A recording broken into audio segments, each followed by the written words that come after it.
She got the silver medal in Beijing and then came back in 2011, won the world title, and then followed it up with the Olympic championship last year in London. Sally Pearson is who we sat down with on this week's Inside Athletics. Hey, I'm Sally Pearson and you're watching Inside Athletics with my favourite, Addo Bolton. I am thrilled to be joined by the reigning queen of Australian athletics right now, Sally Pearson. Sally, you're coming back off of an injury that sidelined you for most of this season. Tell me where you are right now.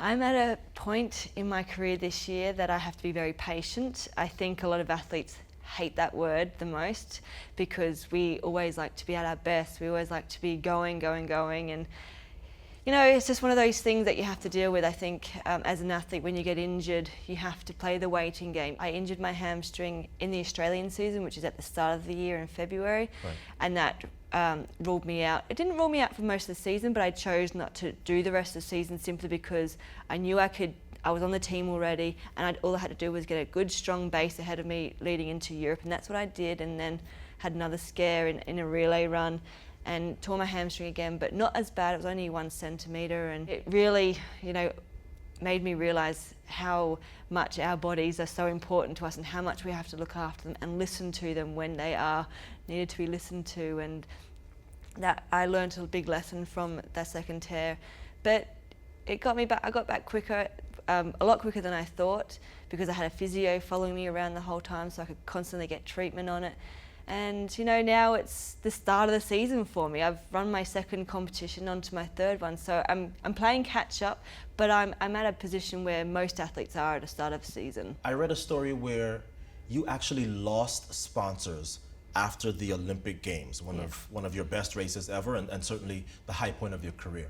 How is it that in a sports crazy country like Australia, the queen of athletics comes back home and she loses sponsors? How does that happen? Well, I don't know how it happens, but it did. It was very disappointing. I thought I did Australia really proud, and there was only 7 gold medalists from the Olympics for Australia. Wasn't a great Olympics for Australia. It wasn't a great Olympics, and I believe that I was probably one of the bigger names that got a gold medal. I was one that everyone had their hopes on to win, and I did. And I worked really hard to get to where I was, and I prepared really well. And I guess the sponsors that left me spent a lot of money on the Olympics, and you know, didn't have anything left in the budget for the next year around. But it's very disappointing, as you would know, that you do work really hard and you give up day jobs, you give up chances to work in businesses so that you can do this for a living, so you can be an athlete and you can represent your country. And the sponsors are your income, they're your employers, and they get you through the hard times to get you to the best. And that's what I was hoping was going to happen. But you know, you win some, you lose some, and hopefully I can prove myself this year and, you know, see what they lost. I think my right ear is still recovering from the scream that you let out in Beijing. I think NBC must have had some cameras or something. So I obviously called both of your wins, your silver medal in Beijing and your win in London. It didn't seem to me like there was too much difference in terms of your elation with both. Was it the case of, okay, so you'd won your first medal in Beijing and you were thrilled, and then, okay, in London you were expected to deliver, you were reigning world champion.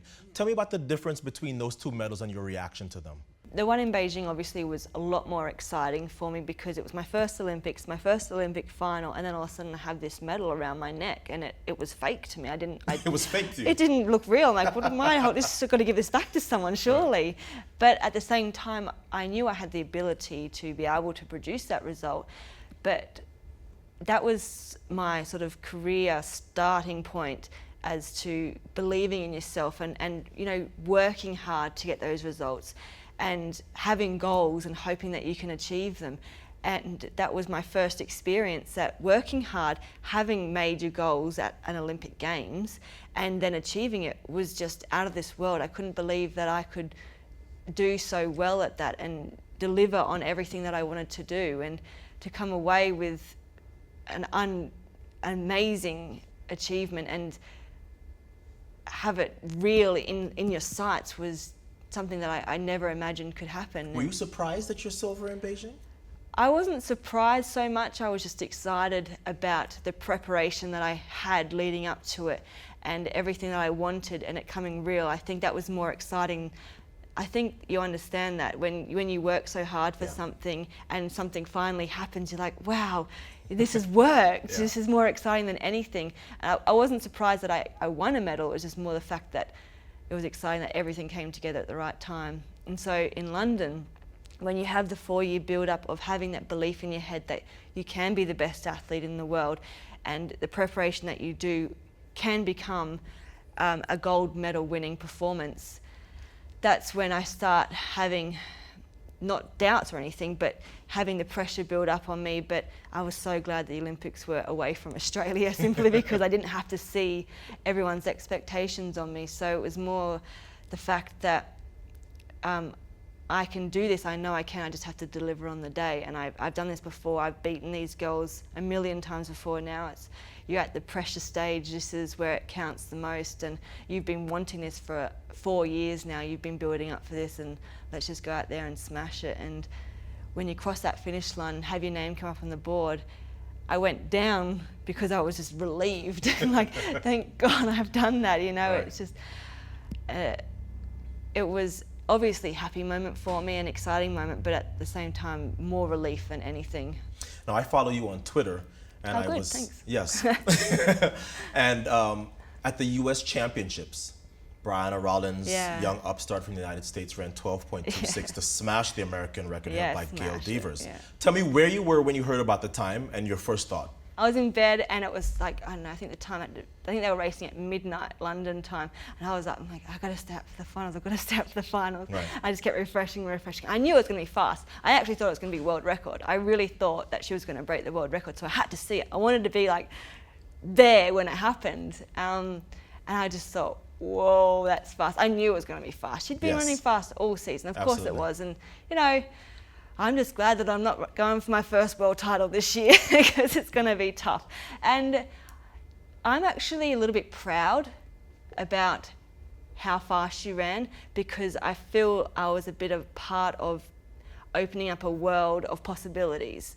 I think I showed everyone that we can run that fast. We can run 12.2s. We can run as fast as those girls did in the 1980s. Mm-hmm. Why not? Right. And so everyone has to step up their game now. After I ran 12.28, it's sport. Everyone wants to beat each other. That's right. And so the only way to beat each other is to run faster than each other. Right. And I was expecting it. It's going to come. As you look forward to the World Championships, do you focus on somebody like a Brianna Rollins, or are you well aware of the fact that, look, I can overlook Dawn Harper or any of these other young ladies at my peril? I mean, we hear it all the time, but do you have a focus of, okay, she's going to be the person to beat, or I need to be at my best in case anybody else steps up as well?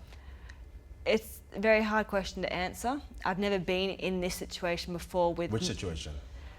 The not best preparation situation.